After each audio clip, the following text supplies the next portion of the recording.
Hello guys and welcome to Skynomics academy. My name is Sunil Kumar Yadav और आज हम लोग बहुत शानदार तरीके से नेशनल इनकम को कवर करेंगे जो हमने प्रीवियस पार्ट में डिस्कस करा था। प्रीवियस पार्ट में हमने कॉन्सेप्ट ऑफ नेशनल इनकम पढ़ा था।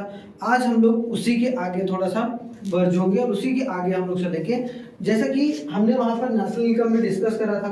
क्या डिस्कस करा था भाई कि एक तरीके से जो भी हमारे देश का क्या बोला गया था नेशनल इनकम में, कि नेशनल इनकम क्या होता है भाई, जो भी हमारे देश का फैक्टर इनकम होता है उसका जो टोटल सम होता है। फैक्टर इनकम का टोटल सम होता है किसके द्वारा, जो भी हमारे नॉर्मल रेसिडेंट के द्वारा कमाया गया है, जो भी हमारे नॉर्मल रेसिडेंट के द्वारा पैसा कमाया गया है उसका अगर फैक्टर इनकम जो टोटल है उसको हम लोग एक अकाउंटिंग ईयर में तो हम लोग उसको नेशनल इनकम बोल के चलते थे। अब इसी को आगे अगर देखा जाए तो national income can be computed using 3 method. क्या हो गया, 3 मेथड से, ये 3 तरीके से हम लोग नेशनल इनकम को निकाल सकते हैं। ठीक है, 3 मेथड होता है। अब 3 मेथड का क्या है, पहला क्या है वैल्यू एडेड मेथड, दूसरा क्या है इनकम मेथड और तीसरा क्या है expenditure method. Value added method को ही हम लोग प्रोडक्ट मेथड भी बोलते हैं, ठीक है, और इनकम मेथड होता है और एक तरीके से एक्सपेंडिचर मेथड देखने को मिलता है। तो 3 मेथड होते हैं भाई, एक प्रोडक्ट मेथड, एक आपका इनकम मेथड और एक आपका एक्सपेंडिचर मेथड। खर्चे के हिसाब से, इनकम के हिसाब से और वैल्यू एडिशन के हिसाब से जो प्रोडक्ट मेथड भी बोलते हैं। ठीक है, तो आज वाले क्लास में हम लोग प्रोडक्ट मेथड को बहुत शानदार तरीके से डिस्कस करेंगे।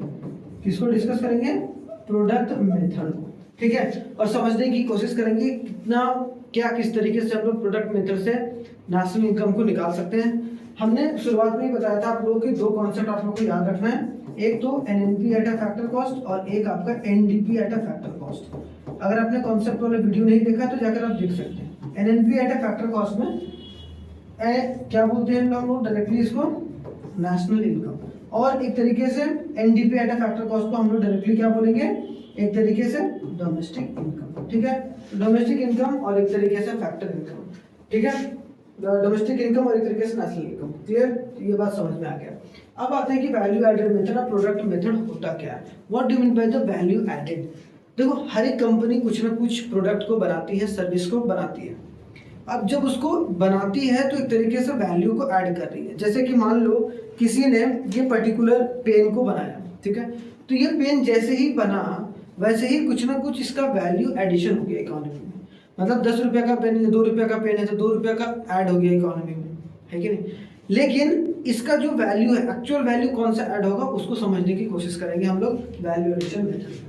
तो वही बोला गया कि वैल्यू एडेड जो मेथड है is used to calculate national income at a different stage of production process in a circular flow. जो डिफरेंट प्रोडक्शन का स्टेज होता है, जैसे कि आप देख रहे होंगे प्राइमरी होता है, ठीक है, प्राइमरी सेक्टर का, सेकेंडरी सेक्टर और टर्सरी सेक्टर। 3 सेक्टर होता है भाई, प्राइमरी सेक्टर, सेकेंडरी सेक्टर और टर्सरी सेक्टर। अब प्राइमरी सेक्टर में जो भी चीज बनाया गया हो उसका अलग वैल्यू एडिशन निकालेंगे, सेकेंडरी सेक्टर में जो भी वैल्यू ऐड किया होगा उसको अलग निकालेंगे, और टर्सरी सेक्टर में अलग से। जितने स्टेज पर बना होगा उतने स्टेज पर अलग अलग हम लोग वैल्यू को एडिशन देखते चले जाएंगे। ठीक है, बस यहाँ पर ये बात याद रखना कि हम लोग डिफरेंट स्टेज ऑफ प्रोडक्शन को, प्रोसेस को जो सर्कुलर फ्लो में होता है उससे हम लोग नेशनल इनकम को कैलकुलेट करते हैं। Every organisation adds value to the product. हर एक ऑर्गेनाइजेशन क्या करता है, वैल्यू को ऐड करता है। क्या करता है, वैल्यू को ऐड करता है, which it buys from the other firms as an intermediate goods। जैसे कि मान लो कि टाटा ने एक गाड़ी बनाया जो कि 10 लाख का है, ठीक है, 10 लाख का सामान बनाने में मान लो कि 2 लाख रुपया का क्या बना, उसका रॉ मटेरियल लगा, ठीक है। इसका मतलब 2 लाख रुपया इसमें क्या कर दो, माइनस कर दो, तो इंटरमीडिएट कंजम्पशन क्या होगा, हमेशा माइनस होगा। कि जो टोटल वैल्यू है 10 लाख रुपया का, उसमें से 2 लाख रुपया का उसने सामान का इस्तेमाल करा है भाई। अब 2 लाख रुपया का इस्तेमाल करके उसने 10 लाख रुपया का गाड़ी बनाया, मतलब उसने कितना वैल्यू ऐड करा, 8 लाख, ना कि 10 लाख। 10 लाख तो उसका फाइनल वैल्यू है, लेकिन जो उसने एक्चुअल वैल्यू एक तरीके से ऐड किया है वो 8 लाख रुपया का ही ऐड किया है, जो भी अपने हिसाब से वो किया होगा एक तरीके से गाड़ी को बनाने के लिए। क्लियर, तो ये बात समझ सकते हैं। तो वही बोला गया कि हर एक ऑर्गेनाइजेशन कुछ ना कुछ वैल्यू को ऐड करता है, कुछ ना कहीं से इंटरमीडिएट गुड्स लेकर फाइनल गुड बनाता है। जैसे इसका इस्तेमाल किया होगा, ये फाइनल गुड्स है, लेकिन इसमें प्लास्टिक का इस्तेमाल, मैग्नेट का इस्तेमाल हुआ है। इसका मतलब क्या है कि जो इसमें लगा हुआ सामान है, जो रॉ मटेरियल है, that is called the intermediate goods, और जो सामान फाइनल बन के आया that is called the final goods. हमने जब basic concept of macro economics पढ़ाते थे तब मैंने वहां पर पढ़ाया था आप लोगों को फाइनल गुड्स, इंटरमीडिएट गुड्स, ठीक है। यहाँ पर the sum of the total value added by the every organization is the value of the national income. जितने भी फर्म है, जितने भी कंपनी होते हैं, जितना भी वैल्यू ऐड करा, कोई कंपनी होगा प्राइमरी सेक्टर में, कोई कंपनी होगा सेकेंडरी सेक्टर में, कोई होगा टर्सरी सेक्टर में, तीनों सेक्टर ने जितना वैल्यू ऐड करा होगा, टोटल वैल्यू को हम लोग सम करेंगे तो हमारा नेशनल इनकम निकल जाएगा। तो value added method is the most commonly used method and it estimates national income as it's avoided double counting.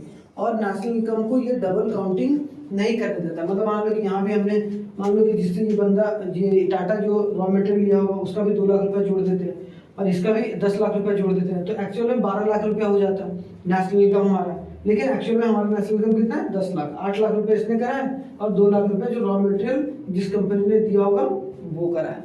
तो मतलब एक्चुअल में 10 लाख था, लेकिन अगर इसका अलग निकालेंगे, इसका अलग निकालेंगे तो डबल काउंटिंग हो जाएगा। तो डबल काउंटिंग ना हो इसीलिए एक तरीके से इंटरमीडिएट गुड्स को हम लोग माइनस करते हैं, ठीक है, याद रखना। तो डबल काउंटिंग की बहुत बड़ी एक तरीके से कीमत चुकानी पड़ती है। अगर ऐसा कुछ हो गया डबल काउंटिंग, तो एक तरीके से आपका नेशनल इनकम ज़्यादा देखने को मिलेगा, जिसके लिए जो है मतलब जिससे हमारे देश का जो नेशनल इनकम है वो सही तरीके से रिप्रेजेंट नहीं होगा। क्लियर? अब समझो यहाँ पर कि वैल्यू का एडिशन कैसे करता है कोई कंपनी, ठीक है। जैसे कि मान लो ये फार्मर है, फार्मर किसके अंदर आएगा भाई? प्राइमरी सेक्टर के अंदर आएगा, है ना, प्राइमरी सेक्टर के अंदर आएगा। फ्लोर मिल और जो बेकर है ये दोनों किसके अंदर आ रहे हैं? ये दोनों आपको सेकेंडरी सेक्टर के अंदर आएंगे, ठीक है, सेकेंडरी सेक्टर। और जो तीसरा शॉपकीपर है वो किसके अंदर आएगा? टर्सरी सेक्टर, ठीक है, टर्सरी सेक्टर के अंदर आएंगे। किसके अंदर? Tertiary sector. अब समझो फार्मर ने मान लो कि 10 रुपया का बीज लाया कहीं से, ठीक है, 10 रुपया का सीड्स लाया, ठीक है, क्या लाया भाई? सीड्स लाया। अब 10 रुपये का सीड्स लाया और उसने मान लो कि उससे 100 रुपया का जो है वीट जनरेट कर दिया। क्या जनरेट किया? वीट जनरेट किया, गेहूं वीट जनरेट किया। मतलब 10 रुपये का सीड्स लाके उसने 100 रुपये की गेहूं को एक तरीके से प्रोड्यूस किया। मतलब एक तो ये 10 रुपये ऐड होगा, मतलब 10 रुपया तो वैल्यू एडिशन शुरुआत में होगा ही होगा भाई। और दूसरा जो होगा वो एक तरीके से 100 रुपया में इसका माइनस होगा। तो इसने फार्मर ने कितना वैल्यू ऐड करा? 100 रुपया माइनस 10 रुपये, मतलब कितना करा? 90 रुपया का करा। तो यहाँ पर क्या होगा? एक तो 10 रुपया हो गया, एक तो 90 रुपये हो गया। यहाँ वैल्यू एडिशन इतना हुआ, ठीक है।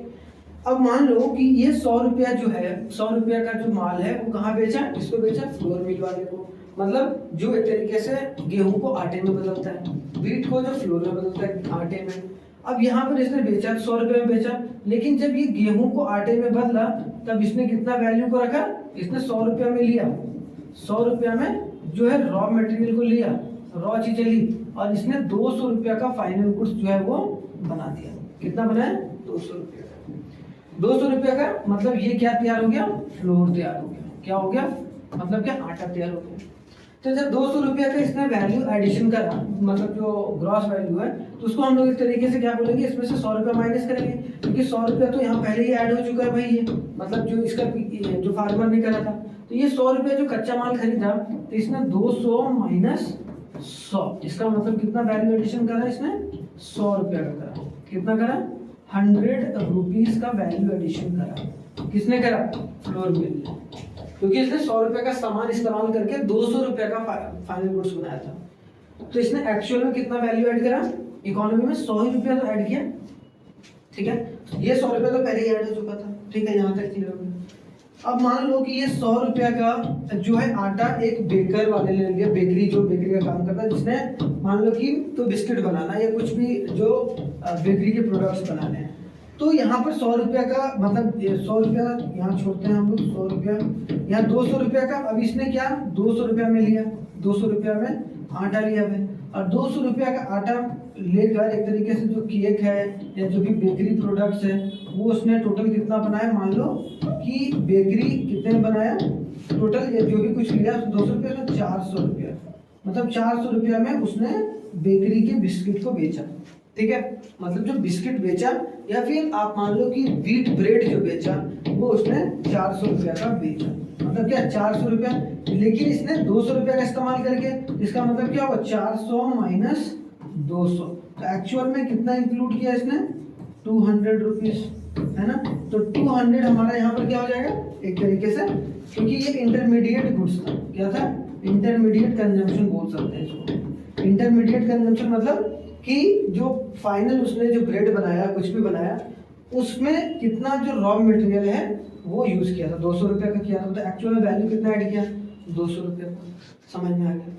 अब यहाँ पर अगर समझने वाली बात है तो पहले हम लोग देख लेते हैं 200 रुपया क्या ऐड किया। अब 400 रुपया का इसने केक बनाया भाई, अब 400 रुपया का केक इसने कहाँ बेचा शॉपकीपर, 400 रुपया का केक शॉपकीपर को, और शॉपकीपर ने इसे 500 रुपया में कस्टमर को बेच दिया, किसको कस्टमर को बेच दिया, मतलब शॉपकीपर ने कितना वैल्यू ऐड करा 100 रुपीज का।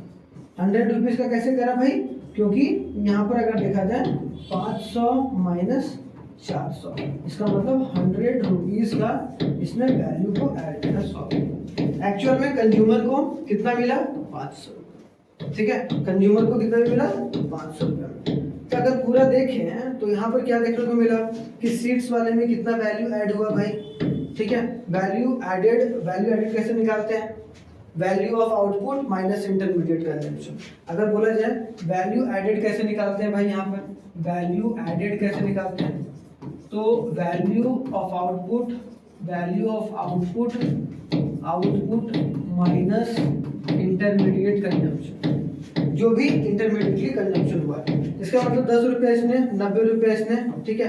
तो यहाँ पर कितना टोटल हो गया प्राइमरी सेक्टर से 100 रुपया, किससे प्राइमरी सेक्टर से कितना हुआ 100 रुपया। सेकेंडरी सेक्टर से कितना हुआ भाई, यहाँ पर देखने को मिलेगा 100 रुपया फ्लोर मिल वाला ने, तो 100 रुपया यहाँ पर हो गया, ठीक है, 100 रुपीज यहाँ पर हो गया। और अगर देखा जाए 100 रुपीज यहाँ पर था, तो 100 रुपीज प्लस एक और बेकरी वाला था, बेकरी वाले ने कितना ऐड करा 200 रुपया, तो 200 रुपया यहाँ रख देते हैं, ठीक है, बेकरी वाले ने। ये सेकेंडरी सेक्टर ने, ये किसने करा सेकेंडरी सेक्टर ने, ये करा प्राइमरी सेक्टर ने, ये करा सेकेंडरी सेक्टर ने, ठीक है, सेकेंडरी सेक्टर। टर्सरी सेक्टर ने कितना करा 100 रुपया का वैल्यू ऐड करा, तो टर्सरी सेक्टर का 100 रुपया आ गया। ये किसने है भाई टर्सरी, तो तीनों को मिला के 1 200 200 400 500, तो 500 रुपया जो होगा वो हमारे देश का ये एक तरीके से डोमेस्टिक इनकम हो जाएगा, GDP at a market price. इसको हम लोग बोलेंगे डोमेस्टिक इनकम भी नहीं बोलेंगे, हम लोग बोलेंगे gross domestic product at a market price.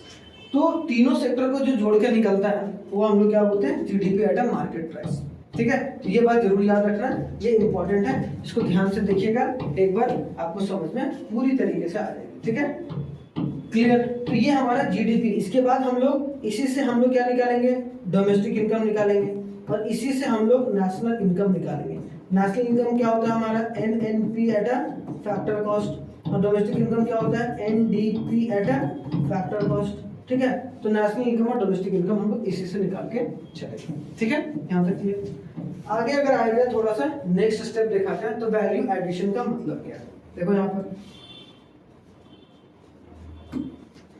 कुछ फॉर्मूले हैं जो कि समझना है। पहली बात हमने क्या देखा कि भाई अभी हम लोग पूरा फॉर्मूला भी देखेंगे, प्राइमरी सेक्टर का जितना वैल्यू ऐड हुआ, ठीक है, और सेकेंडरी सेक्टर का जितना वैल्यू ऐड हुआ, सेकेंडरी सेक्टर का जितना वैल्यू ऐड किया, ठीक है, और टर्सरी सेक्टर का जितना वैल्यू ऐड करा, ठीक है, और टर्सरी सेक्टर, इससे क्या निकलेगा भाई टर्सरी सेक्टर ने जितना वैल्यू ऐड करा, ठीक है, वैल्यू ऐड करा, इससे हमारा क्या निकलेगा जीडीपी एमपी निकलेगा। इन तीनों को प्लस करेंगे तो जीडीपी एमपी निकलेगा, ठीक है। पहली स्टेप में ये याद रखना है आपको, ग्रॉस डोमेस्टिक प्रोडक्ट का मार्केट, क्योंकि जो मार्केट में बेचा है वही वैल्यू एडिशन है।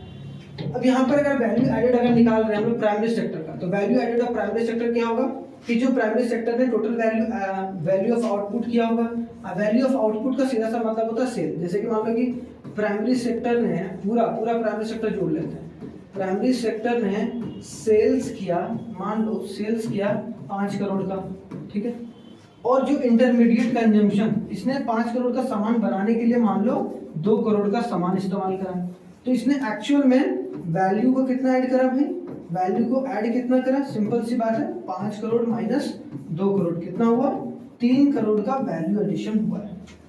आई बात समझ में? तो यहाँ पर सिंपल सी बात है, वैल्यू ऑफ आउटपुट डायरेक्टली किससे बराबर होता है, सेल्स के बराबर, ठीक है। और कभी भी अगर आपको GVA at a market price और GDP at a market price है तो एक तरीके से नहीं कंफ्यूज होना, दोनों सेम होता है। देखना समझना क्या होता है, ग्रॉस वैल्यू एडेड और जीडीपी दोनों में बेसिक सा अंतर क्या होगा।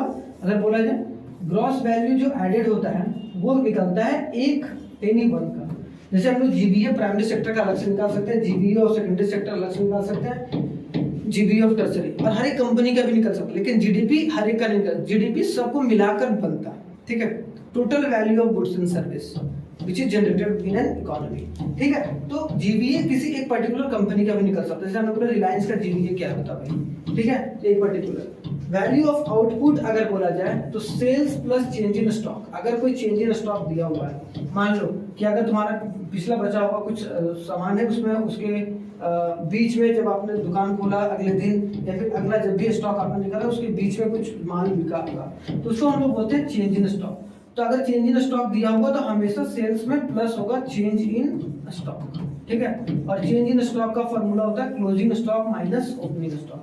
तो याद रखना, जो सेल्स अगर दिया हुआ है कंपनी का तो सेल्स में प्लस कर देना है किसको, एक तरीके से चेंज इन स्टॉक, ठीक है। समझ में आया यहाँ तक कोई दिक्कत नहीं होगा, कोई परेशानी नहीं होना चाहिए, क्लियर। आगे देखा जाए, नेक्स्ट देखा जाए तो क्या है भाई, एक्चुअल फार्मूला जो होगा यहाँ पे लिखा आएगा। तो हमने क्या देखा, GVA gross value added by all producing enterprises of in a primary sector. GVA कैसे निकालेंगे यहाँ पर कि जो भी वैल्यू एडिशन है भाई, तो मतलब जितना भी सेल्स हुआ होगा minus intermediate consumption, primary sector में जितना टोटल सेल हुआ होगा और जितना होता है इंटरमीडिएट, इसमें भी हम लोग करेंगे sales minus intermediate consumption secondary sector का, है कि नहीं, यहाँ प्राइमरी सेक्टर का, और यहाँ पर सेल्स माइनस इंटरमीडिएट कंजम्पशन किसका, एक तरीके से कर, इससे क्या निकलेगा, सबका जीबीए निकलेगा, और सबका जीबीए निकल गया तो हमारा क्या निकल गया, एक तरीके से GDP at a market price, ठीक है। अब GDP at a market price से आपको मान लो कि निकालना है domestic income, NDP at a factor cost, जो कि हमारा क्या कहलाता है, डोमेस्टिक इनकम कहलाता है। क्या कहलाता है, डोमेस्टिक इनकम कहलाता है, ठीक है। अब कैसे निकलेंगे भाई, NDP at a factor cost निकालना है, मतलब मेरे पास क्या है, GDP at a market price निकल गया है, ठीक है। अब मेरे को क्या करना है, यहाँ पर पहली बात तो जी को देखेंगे, यहाँ पर देखेंगे एन को, मतलब जी हमने निकाल लिया है, अब मेरे को एन जाना है, तो ग्रॉस से नेट में जाने के लिए क्या करते थे, माइनस डेप्रिसिएशन, तो माइनस डेप्रिसिएशन हो जाएगा, जो सामान बनाया गया होगा उसमें कोई टूटा फूटा सामान होगा उसको हम लोग माइनस करेंगे, ठीक है। तो यहाँ पर क्या हो गया, डेप्रिसिएशन माइनस हो गया, क्लियर। उसके बाद यहाँ पर डोमेस्टिक है, यहाँ पे डोमेस्टिक है तो कोई दिक्कत नहीं, कोई परेशानी, यहाँ भी पी है, यहाँ भी पी है तो कोई दिक्कत नहीं। यहाँ पर एफसी निकालने बोला मार्केट प्राइस। अब मार्केट प्राइस क्या है, एक तरीके से हमारा जो दिया हुआ है मार्केट में बेच रहे हैं, मार्केट प्राइस से मेरे को फैक्टर कॉस्ट, तो क्या होगा यहाँ पर minus NIT, net indirect tax, और नेट इनडायरेक्ट टैक्स कैसे निकलता है, इनडायरेक्ट टैक्स माइनस सब्सिडी, ठीक है। ध्यान से समझना, नेशनल इनकम इसके बाद क्लियर हो जाएगा आपको। तो इनडायरेक्ट टैक्स माइनस सब्सिडी आ गया, तो अगर ये हम पूरा कर दें तो हमारा एनडीपी एफसी आ गया। अब दूसरा क्या निकालना है मेरे को, मान लो कि एनएनपी, यहाँ देखो NNP at a factor cost, जो कि हमारा क्या कहलाता है, नेशनल इनकम कहलाता है, ठीक है। नेशनल इनकम निकालना है भाई, मान लो। अब NDP at a factor cost में हम लोग क्या करते हैं, अब हमने निकाल लिया NDP at a factor cost, ठीक है।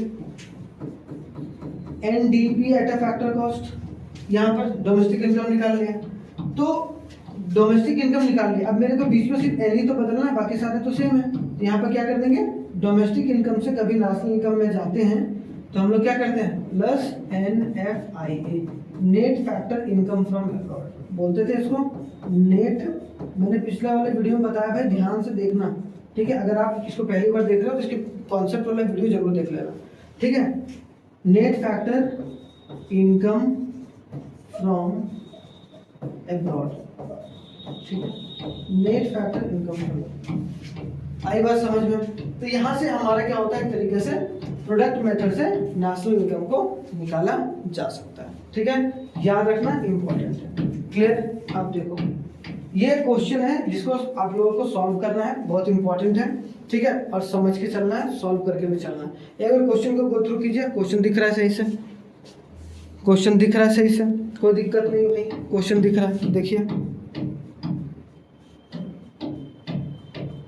ठीक है,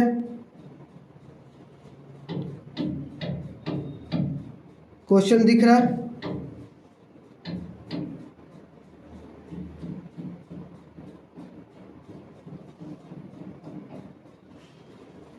क्या है भाई यहाँ पर, बोलो। यहाँ पर अगर देखा जाए तो हमारा क्या दिया हुआ है, टोटल हमें क्या निकालना है बोला, value added by firm A and firm B. Value addition निकालिए फर्म ए और फर्म बी का। अब वैल्यू एडिशन कैसे निकलेगा वो समझो, ठीक है। अब वैल्यू एडिशन के लिए थोड़ा सा आपको समझना पड़ेगा क्वेश्चन में क्या दिया हुआ है। क्वेश्चन में दिया हुआ है क्या भाई, sales by a firm A, sales by a firm B, purchase by a firm B by A. किसके द्वारा, purchase from firm B by A ने किया है परचेज भाई, तो सेल्स माइनस परचेज हो जाएगा यहाँ पर। तो हम लोग सबसे पहले निकालते हैं वैल्यू एडेड बाय फर्म ए। क्या निकालेंगे, वैल्यू एडेड बाय फर्म ए, ठीक है। फर्म ए के द्वारा कितना वैल्यू ऐड किया गया, ठीक है। फर्म ए के द्वारा टोटल कितना सेल किया गया भाई, सेल किया गया फर्म ए के द्वारा 100 लाख का, और इसने परचेज कितना करा है, परचेज करा है कितना, 40 का। अब परचेज कितना करा है, 40 का। तो यहाँ पे सबसे पहले हम लोग लिखते हैं कि सेल्स, या फिर डायरेक्ट हम लोग प्लस कर देते हैं भाई, ठीक है। सेल्स कितना किया, 100 का, ठीक है, प्लस ये सॉरी माइनस परचेज कितना किया, इंटरमीडिएट कंजम्पशन। परचेज करना मतलब सामान को बनाया 100 लाख का सामान बनाने के लिए, तो 100 लाख का सामान बनाने के लिए वो 40 लाख का सामान जो है वो खरीदा है, ठीक है, ए से, ठीक है। तो इसका मतलब यहाँ पर आ गया। उसके बाद यहाँ पर चेंज इन स्टॉक भी दिया हुआ है, क्लोजिंग माइनस ओपनिंग दिया हुआ है। देखो हमने क्या बोला था, इसको प्लस कर देना है, तो प्लस कर देंगे भाई चेंज इन स्टॉक। तो प्लस क्या हो जाएगा, change in stock, change in stock. तो चेंज इन स्टॉक प्लस होगा, तो इसका मतलब यहाँ पर कितना होगा, 60 lakh plus change in stock. Change in stock कैसे निकालते हैं, ओपनिंग माइनस क्लोजिंग। तो क्लोजिंग स्टॉक ऑफ ए इतना है, ठीक है, और एक ओपनिंग ऑफ ये इतना है, क्लोजिंग माइनस ओपनिंग। तो क्लोजिंग कितना है, यहाँ पर ए का चेंज इन स्टॉक क्या होगा, ए का चेंज इन स्टॉक क्या होगा भाई, क्लोजिंग कितना है, closing minus opening, closing minus opening कितना हो गया, -5, -5 हो गया। तो यहाँ पर क्या कर दिए भाई हम लोग, -5। तो यहाँ पर कितना हो गया, 55 लाख। तो 55 लाख का वैल्यू एडिशन करा है फर्म ए, ठीक है, कितना, 55 लाख का। क्लियर हो गया यहाँ पर। अब देखते हैं value added by firm B. अब दूसरा क्या देखेंगे, value added by firm B. Value addition कितना किया गया, अब यहाँ समझो। वैल्यू एडिशन परचेज मतलब सेल कितना किया भाई, बी ने सेल करा 200 का, तो यहाँ पर 200 रख देंगे, 200 का सेल करा, माइनस परचेज कितना, purchase from A by B, B ने कितना परचेज करा 60, तो -60 हो गया। फिर क्या करेंगे, प्लस चेंज इन स्टॉक। तो चेंज इन स्टॉक अगर निकालेंगे, बी का चेंज इन स्टॉक क्या निकलेगा भाई, बी का चेंज इन स्टॉक क्या निकलेगा, क्लोजिंग माइनस ओपनिंग। बी का क्लोजिंग कितना है, 35 है, क्लोजिंग माइनस ओपनिंग कितना है भाई, ओपनिंग कितना है 45, क्लोजिंग माइनस ओपनिंग मतलब क्या हो गया, -10 लाख। यहाँ पर हुआ, यहाँ पर भी 10 लाख, यहाँ भी 10 लाख, ठीक है, क्लियर। तो यहाँ पर अब समझो कि क्या हो गया भाई, यहाँ पर 140 -10 क्यों किए, क्योंकि यहाँ पर 140 निकल गया और चेंज इन स्टॉक -10 था, तो प्लस माइनस माइनस, इसका मतलब कितना हो गया, 130 लाख। क्या हो गया, 130 लाख। 130 लाख क्या होगा, तो value added by firm A, value added by firm B, ये निकल गया कि नहीं निकल गया, कोई दिक्कत। अब हमें दूसरा क्या बोला है कि GDP at a factor cost निकालिए। क्या निकालिए भाई, GDP at a factor cost. क्या निकालने बोला गया, निकाल लेंगे। सेकंड क्वेश्चन क्या है हमारे पास, ये तो फर्स्ट क्वेश्चन हो गया। सेकंड क्वेश्चन हमारे पास क्या है, GDP at a factor cost, ठीक है, GDP at a factor cost. तो हमारे पास इन दोनों को, जब हमारे पास प्राइमरी सेकेंडरी टर्सरी नहीं है, तो इन दोनों को जब मिला देंगे तो हमारे पास क्या निकलेगा, हमारे पास क्या निकलेगा, हमारे पास जीडीपी एमपी निकलेगा। तो इन दोनों को मिला दो भाई, पहले सबसे पहले 50 55 प्लस 130, ठीक है, 55 प्लस 130। अब मेरे को जीडीपी एमपी निकल गया। क्या निकल गया भाई, यहाँ पर एक तरीके से हम लोग क्या बोलेंगे, जीडीपी एमपी निकल गया। अब जीडीपी एमपी से एफसी जाना है, फैक्टर कॉस्ट में जाना है। अब फैक्टर कॉस्ट में जाते हैं तो क्या करते हैं, indirect tax paid by both firm. Tax को क्या करते हैं, एक तरीके से मार्केट प्राइस से माइनस करते हैं। तो माइनस कर देंगे हम लोग 30, तो इसका मतलब कितना हो गया, 185 माइनस 30, तो कितना हो गया 155 लाख। 155 लाख क्या होगा हमारा GDP FC. GDP at a factor cost क्या हो जाएगा 155 लाख। क्लियर, समझ में आया।